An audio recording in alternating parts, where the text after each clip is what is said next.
Welcome back to the Barclays Brief. It's Patrick here, and each week we try and pick one big market theme to focus on. And honestly, today I was completely torn. On the one hand, we've had this huge sell-off in the software sector, but we've also had the Japanese election, which kicked off on the 8th of Feb. Now that's shaping up to be a genuinely macro-moving event. So when I woke up to headlines about a landslide win for the LDP party, and then looked at the market reaction, it settled it. I should say, we're recording this on the 9th of February at 10:30 a.m. London time. So by the time you listen to this, quite a lot may have changed. But it's brilliant to be joined by Zhang, our Head of Macro Trading for Asia Pacific. Yun, thanks a lot for joining. And how's today been for you? Thanks, Patrick, for having me. What an interesting day in Asia session. I'm very happy to talk about what happened in Japan today. Great. Well, let's get into it. And maybe start with the obvious one. Why should someone outside of Japan care about this Japanese election? I think there are three main points. One is Japan is the fourth largest economy in the world. Second is Japan is the origin of so-called carry trade, where you borrow in low-yielding currency and invest in high-yielding currency. If FX doesn't move or move less than forward implied, you will make money. In global markets, carry trade is the basic strategy traders go back time after time. The third point is government bond. In recent years, post-COVID, there are a lot of tension building up in long-end bond market, where investors have concerns on fiscal situation of many countries. When we see 30-year GDP reached 3.88% on 20th of January, that is certainly the highest I have seen in my whole career. It brought nervousness across the globe. Higher government bond yields mean higher borrowing costs, which is not healthy for central banks' balance sheet. And it has a ripple effect through the wider global market, of course. So Japan's a major source of global capital. As you say, it's a key funding currency. It's also got a huge consumer market. So with that in mind, can you walk us through the election results? What happened? How are markets reacting? Certainly. Takaichi's LDP party secured 316 seats in the lower house, which is a supermajority that we have not seen post-war in Japan. Let me remind you, the lower house has more power than the upper house. It can appoint prime minister, it can override upper house decisions, it can even pass the national budget by itself. Leading up to election on Friday, there were already a lot of media reports that Takaichi might secure a supermajority due to her very high personal approval rating. So the final result is not really a surprise to anyone. The so-called Takaichi trade is long equity, short JPY as a currency, and build steepener in JPY rates curve. Without going into too much details, the long equity part did materialize, but I'm afraid the FX and rates didn't really work today in Asia section. Interesting. So the LDP landslide after the election wasn't a surprise, but what is a surprise is how the market's reacting today. And I want to touch on that in a moment. But it does set up questions about households and policies first. So let's get into that. What are the big promises that Takaichi made in terms of taxes and the cost of living? And what's realistically coming in your view? Before we talk about tax and cost of living, I want to briefly mention what happened to Japan inflation. Since 1990s, the asset bubble burst in Japan. There is a long period of low interest rate policy span across decades. Japanese households are not used to see rising of prices. So the social unrest is real after rapid inflation pickup. A consumption tax cut is a very efficient election tool, in my view, and which Takaichi used. However, what is the reality? I did argue before in late 2024 that why I thought China's situation was not as bad as people thought. One of the main reasons was that high household savings versus GDP, but the number of household savings versus GDP is actually higher in Japan. Furthermore, most of the inflation is imported due to weak yen, which means there are other ways to lower cost of living. Of course, I'm not saying the new government will not follow through.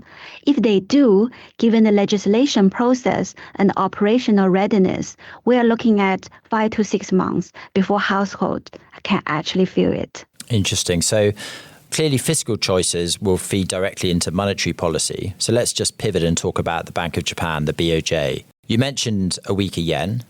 And we know that the BOJ is watching that closely. What's the next move for the BOJ? Do they stay patient or does this push them to maybe act a little sooner? We talk a lot about Fed independence, but we rarely talk about BOJ independence. As the markets know, Japan Prime Minister can nominate BOJ governor and has large influence over BOJ. After her win in the lower house, she can easily delay BOJ hikes now. Will she do it though?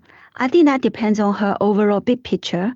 Fundamentally, through responsible fiscal expansion, she would like to improve productivity in an aging society and bring higher earnings to improve wages to fight inflation. We live in reality and need to balance long-term goals versus short-term requirements. What could be an alternative of a hike?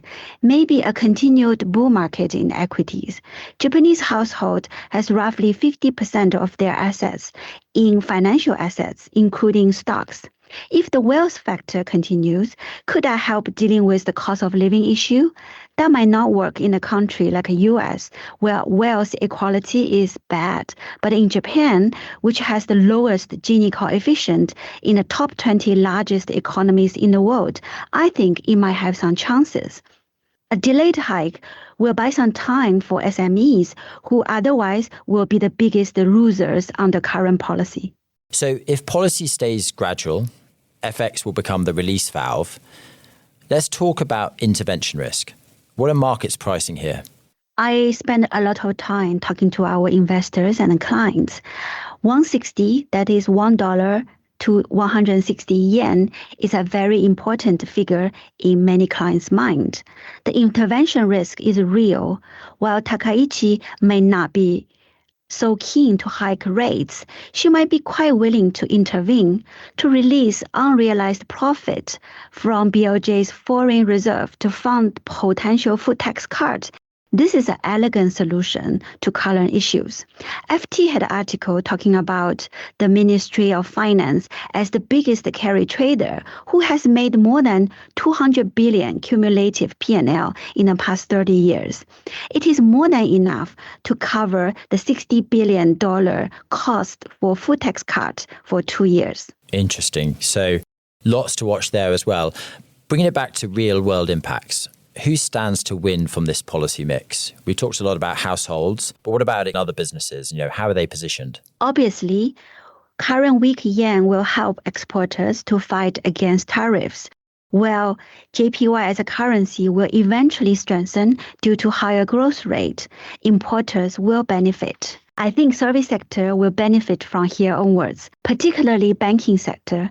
With higher yields or higher growth rates, banks' net interest margin will improve. Other areas which have a low productivity, such as retail, healthcare, business services, will benefit from AI investments.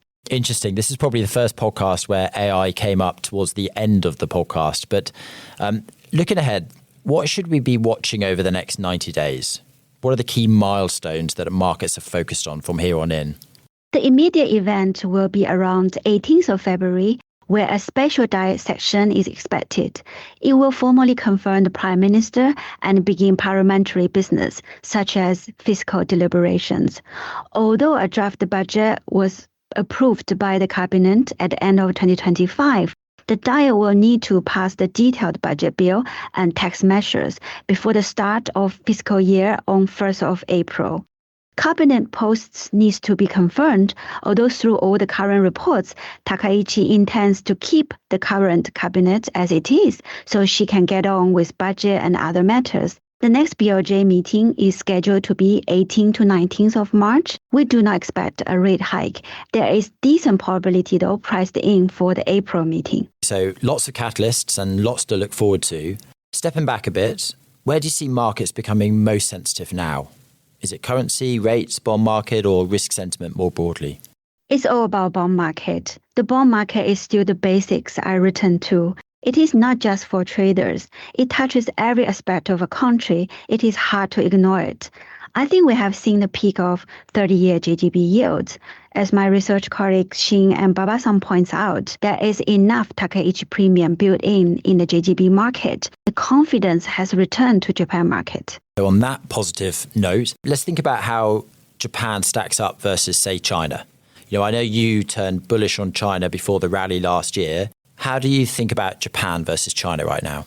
I do agree with the equity element of the Takaichi trade, but I do not agree the other two. As I mentioned earlier, yen will strengthen, hence higher growth rate. China is in that camp too, higher equity and stronger currency. So if you agree with these arguments, FX unhedged long equity play could work. Rates will be a lot more complicated. Big picture, I do feel back-end Japanese government bond has come down. The long-end flattener could work. Front-end will have more moving parts. Given how much hike is priced in, maybe a steepener makes more sense. Great, Yun. Lots to think about there. Thanks a lot for joining me on the podcast today. Thanks, Patrick, for having me. What a long, exciting day. So as markets digest this landslide victory, a few things stand out from our conversation with Yun. For Japan, the LDP victory brings a stronger mandate. Bond markets appear to have stabilised and confidence has returned to the Japanese market. Yet, FX and rates didn't quite react as many expected today. Globally, however, the election matters a lot because Japan sits at the crossroads of FX, rates and regional growth. The big swing factor now is the Bank of Japan. And if fiscal stimulus lifts inflation and forces a shift in policy, the yen will react, and that will ripple through global markets. So lots to watch for. Thanks for listening to the Barclays Brief. Do hit subscribe, and we'll be back next week.